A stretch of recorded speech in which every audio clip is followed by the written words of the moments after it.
Hi, shalom friends. I've been asked many times a question and I still haven't formulated a correct answer. The question that I'm referring to is, Rabbi, which holiday is your favorite? And I really don't know how to answer that question because each holiday has a different feeling. I mean, I sing on Purim and I sing on Yom Kippur. On Yom Kippur I sing with the chazan, it's a solemn tune and it's uplifting. And on Purim I sing, and it's uplifting. Whether I stay up a whole night to teach Torah on Shavuos, or I stay up a whole night in the sukkah, just bringing, just spending time with friends and family. I mean, each holiday is really unique. It's almost like you ask a parent of 6 children, which one do you love the most? And if he's an intelligent parent, he'll probably say something along the lines like, I love them all, each one in a unique way. But you ask me, which one do I love more? That's silly. You can't compare a diamond to, to gold. They're both precious. Okay. But what we could say about Passover, Pesach, not the word favorite, but we could use the language of the Bible. It's the first. It's the first of the holidays. So if there would be no Passover, there would be no Sukkot, there'd be no Hanukkah, there'd be no Lag BaOmer, there would be no nothing.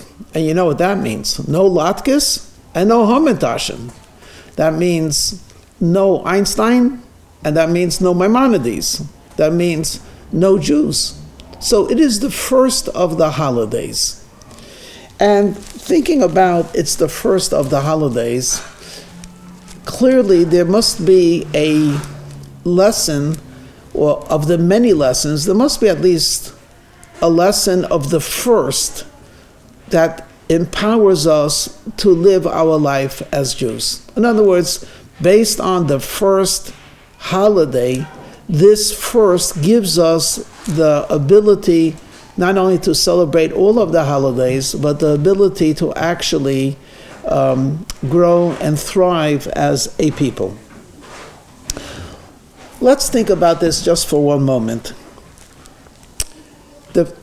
What we could say about Pesach, Passover, indeed, it was the first time in history of mankind that a nation was born literally in hours. Now, let me try to explain this a little bit. When you would take a look at nationhood, we were able to pinpoint certain aspects. First of all, they have a land. Then they have to protect the land, so they have an army. Then they have to run efficiently the land. They need a leader. They have to support the land. You need an economy, etc. And if you take a look at Egypt, 3,300, 3,500 years ago, Egypt was a breadbasket. It produced wheat and food for the entire, I guess you could call it Middle East. It had a strong, powerful army. It had a strong, powerful economy. It had a strong, powerful leader. It had every single thing that a country needs. It also had a culture. It also had a sophisticated form of spirituality, though it was a negative one. If I were to ask you, if you were a sociologist and you had to predict the future and say, will this society, how long will it last? With a shrug of the shoulders, it could be, no one knows, but a long time. No one would imagine a powerful country to be destroyed literally in less than a year, and fundamentally, actually in a night. And consequently, if I ask you, how long does it take to make a people? So, well, there's groups of people, they come, they conquer a land, they make a social contract, they support one another, they realize that they need someone that will unify and protect them. It could take decades and decades. And over here, overnight, before midnight they were slaves, after midnight, the first Seder, they were freed. In the morning, they walk out as a nation. The previous day, they went to sleep as an extended clan or tribe or family. So this is the first holiday, and there's a very powerful message. Of course, it includes from slavery to freedom, but I'd like to refine this in slightly different words. There was no way you could predict that the slaves of Egypt would not only one day be freed, but would turn the entire economy of Egypt upside down and destroy all of the establishment, all without a war, all without a leader, directly from the Almighty. You know, there is the present, and then there's the predictable, and then there's the possible. Beyond the possible is called the impossible. Pesach is a story of the impossible. It was not probable or even possible to imagine the birth of the Jewish nation.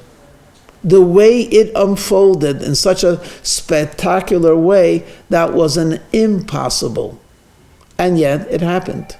And we are here today. So I would suggest that one of the ways that we make the first holiday meaningful and relevant is by absorbing the message.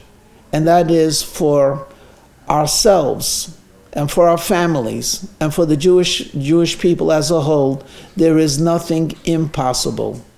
What we could say clearly is that we are unpredictable. That's for sure. Every prediction about our demise or assimilation has failed. We are a nation that can do the impossible because we have a God for whom impossible is not a barrier at all. And that's this idea of Pesach, where the barriers that constrict us, such as the natural world, they just dissolve.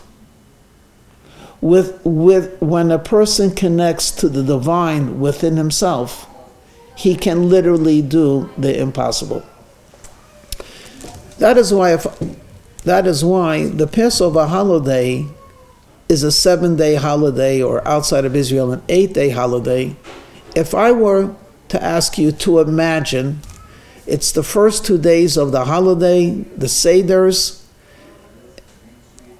which guest of honor, if we could bring that guest, which guest of honor would we bring? To the extent that we would say, you see this whole extravagant meal, it's because of you. I think it would be Moses. He is the one who led us out of Egypt. Beautiful.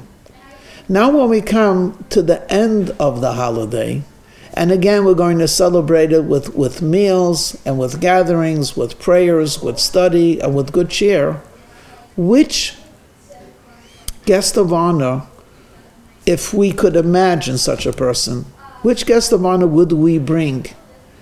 And the answer would be the Mashiach. Say, the Mashiach? Why the Mashiach? And the answer is because ultimately, though we were led out of the slavery of Egypt, and we have accomplished and continue to accomplish the impossible, there's still a restriction. The restriction is, me and you are still here, outside of the land. There is no temple. And most of all, God's presence is not dominant in the world. He is here, but not his presence is not felt. That became the new Egypt. But because it's the first of the holidays, and the message contained within that first is not the present and not the predictable, and not even the possible, but we broke through all of that to leave Egypt and be the great people that we are now ready for the next step, which will actually be the final step, where this great, magnificent nationhood of Israel does the impossible and brings back the glory of God as it was initially planned.